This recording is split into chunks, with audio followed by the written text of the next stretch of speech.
Oh, howdy all, grab yourself a drink. It is time for some PathOfExile discussion. Today I wanted to put together a list of what are, in my opinion, the top 8 maps of patch 3.20, but more importantly than what they are, why they're the top 8 maps. Now this is going to assume that you're playing in trade enabled. If you're playing in solo self-found, a lot of the rationale will still apply, but you might end up drawing different conclusions from it. For example, you might decide that chasing Apothecary cards isn't worth your time in SSF, and you might instead decide that what you want to chase is the divination card The Offering, so that you can get a set of Chevron's wrappings. Now there are 6 main factors we're going to be considering in this video. There is synergy with the Sanctum mechanic itself.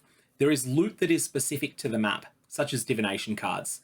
There is the agency that the map's layout gives you over altars, and in particular the agency that the map boss location gives you over altars.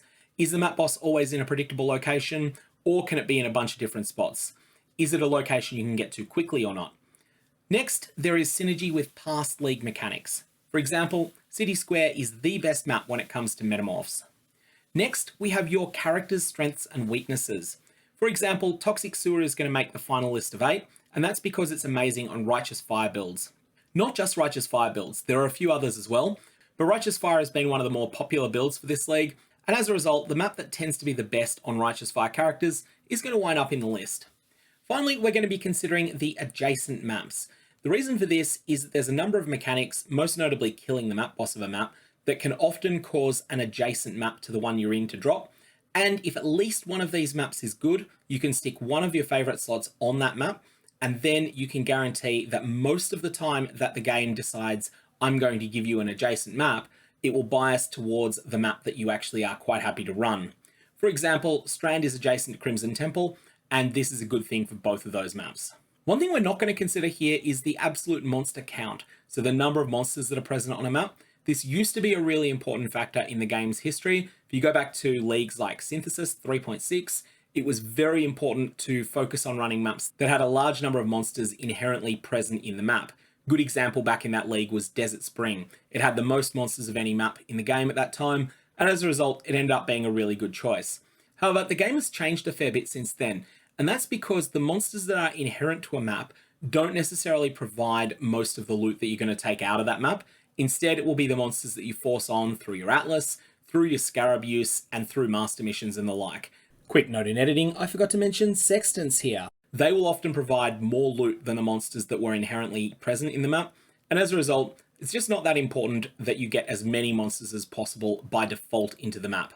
The first point we want to discuss out of these is your agency over Eldritch altars, and particularly the map boss.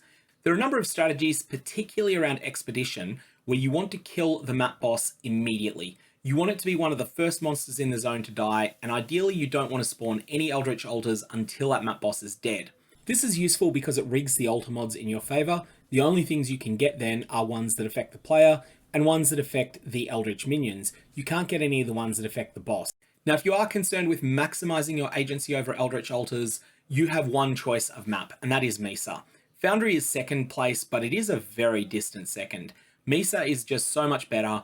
Once you know the layout, and it doesn't take long to learn, you can just run to the map boss and have them dead without killing another monster in the map.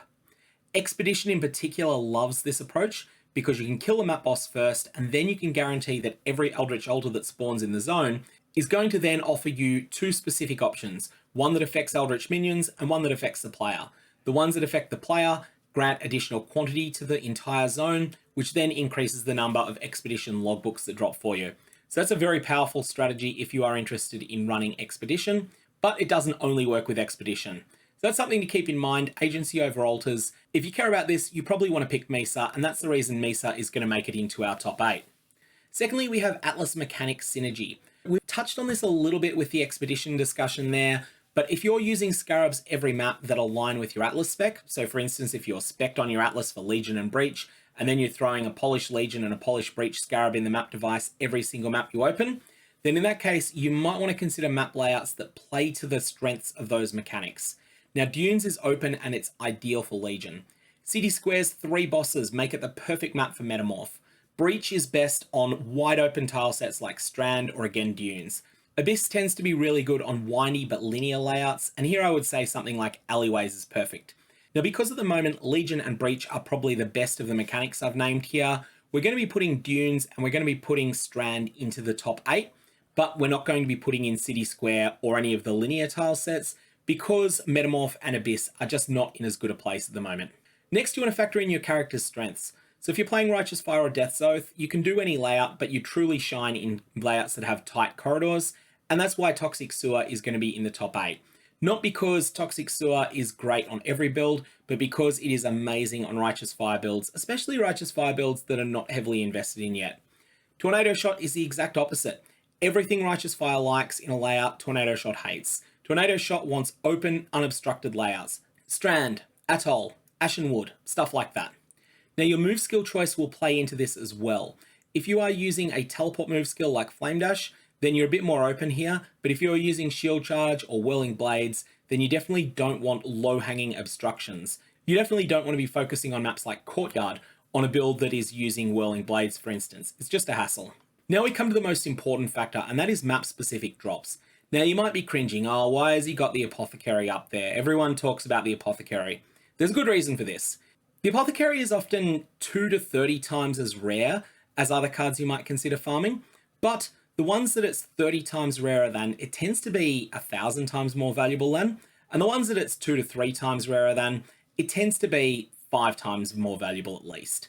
So for that reason, the Apothecary just ends up being so much more expected value per monster that you slay than any other divination card in the game.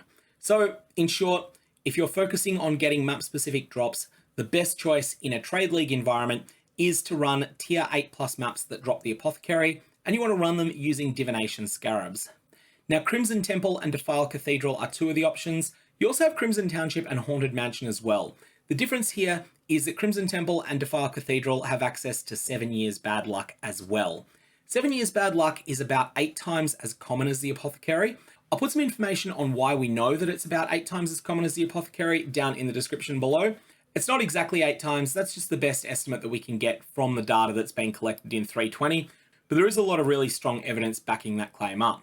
However, it's worth 40 times less than an Apothecary is worth. That still makes 7 years bad luck one of the very best divination cards to farm in the game. Theoretically, if you were to have exactly average luck and you were to farm an entire Mageblood from Apothecary cards inside a Crimson Temple map, you would expect to get about an Apothecary worth of 7 years bad luck cards while you're doing that. Now, no other cards come close to the combination of the Apothecary and 7 years bad luck. The Doctor, the Nurse, and the Patient, these only add about as much value per monster killed as 7 years bad luck does. Unrequited Love is both rarer and cheaper than the Apothecary, and it seems like it adds about the same amount of value to each monster killed as 7 years bad luck does.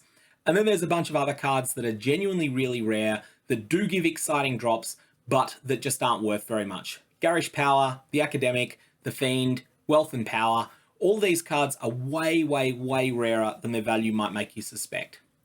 Finally, Divine Orb cards. These come from map bosses and they can't really be juiced very much as a result. One of the key things with the Apothecary is that you can increase the number of monsters on a map, and by doing so you increase the probability of getting an Apothecary in that map. You can't do that with Divine Beauty, you can't do that with the Sephirot. Additionally, a fair amount of research has been done on trying to work out whether Divination Scarabs increase the chances of getting these map boss specific drops, and it seems like they're not. For those reasons, divination cards that grant Divine Orbs seem to be pretty disappointing overall, and I wouldn't recommend going out of your way to farm them. Ultimately, Divination Scarabs are incredibly important if you're going to go down this route. I'm surprised Divination Scarabs are still in the game. GGG have clearly nerfed the drop rates of all of the divination cards that grant top uniques over the last couple of leagues, and this has been at the same time that they've made Scarabs more available. I think it would have been a much better decision to leave divination card drop rates where they used to be and to remove divination Scarabs from the game. As it is, they are absolutely essential if you're running any of these sorts of maps. The next factor you want to consider is optimizing once per zone mechanics. Now this includes Sanctum, it includes Harvest, and it includes things like chasing down enriched Eternal Labyrinth trials. But because we are in the Sanctum League at the moment, we're mostly going to be talking about Sanctum here. Sanctum is the most important of these mechanics, and Atoll is the absolute best map here. The reason for this is that the one portal into the particular mechanic, in this case your Sanctum, is going to be in one of 2 places about 80% of the time. It will either be at the first 4-way intersection when you just enter the map, or it will be at the other edge of the map where the 3 different pathways all recombine. About 80% of the time it will be in one of those 2 locations. And this means that you can very quickly predict where your Sanctum is going to be, and you can blitz there. This is something that a lot of people have been doing to great effect, and that's why Atoll maps have been very popular for people to purchase in large bulk this league. Players will just go in, blitz the Sanctum, just kill the monsters that they find on the way, then go and do the Sanctum and take away all those juicy Sanctum drops. Nothing comes close to Atoll map here. Strand is next, but it is a very distant second. So finally, now that we've gone through why these maps are on the list, I want to outline the 7 maps we've already discussed and one that we haven't that make it onto this list. Firstly, Crimson Temple and Defiled Cathedral. These are unquestionably numbers 1 and 2, and which one is number 1 and which one is number 2 is a matter of personal preference. Both of them have outstanding adjacent maps. One is adjacent to Strand, one is adjacent to Mesa. Both of them have the best card in the game for farming, the Apothecary, and both of them have the equal 5th best card to farm in 7 years bad luck. And when I say that something's the best card in the game, that's factoring in the expected value from each monster kill that you do. Note that you have to run these maps in tier 8 or higher in order for the Apothecary to be a valid drop. Next, we have Atoll, Dunes, Mesa, and Strand. I'm going to put these in one group. They're going to be 3, 4, 5, and 6 on the list. These are here for different reasons, and it's not like they're number 3, number 4, number 5, and number 6 for your Atlas and your build. Instead, they're just 4 of the best maps, and which one of them ends up being the right one for you is going to depend upon your Atlas and your particular build. For example, if you are playing a build that is focused very heavily on doing the Sanctum, then Atoll is definitely the best of these. If you're running a build that is very focused upon Legion, then Dunes is going to be best. And if you're running something based on Expedition, then I would suggest you go with Mesa. But Strand is just a jack of all trades. It is good at pretty much everything here. Toxic Sewer comes in at number 7, and this is here solely for the Righteous Fire people, but there's a lot of them, and as a result, this map that has no particularly great local divination card drops ends up making the list anyway. And finally, we've got Vaal Temple. I'm putting this in as a wildcard position 8, not because it is a good layout. It is actually one of the very worst layouts in the entire game. It also doesn't make it onto the list by having Unrequited Love as a divination card.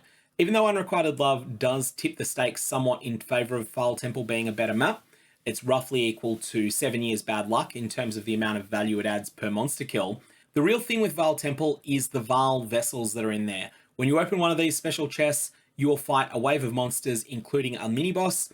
That mini-boss will often drop the divination card, the Price of Protection, and drops that add up. You'll end up with a lot of Elder Guardian maps from running these. But on top of that, you'll also get yourself a lot of double corrupted uniques. The vast majority of these will be trash, but a small minority of them will be something that you're happy to see.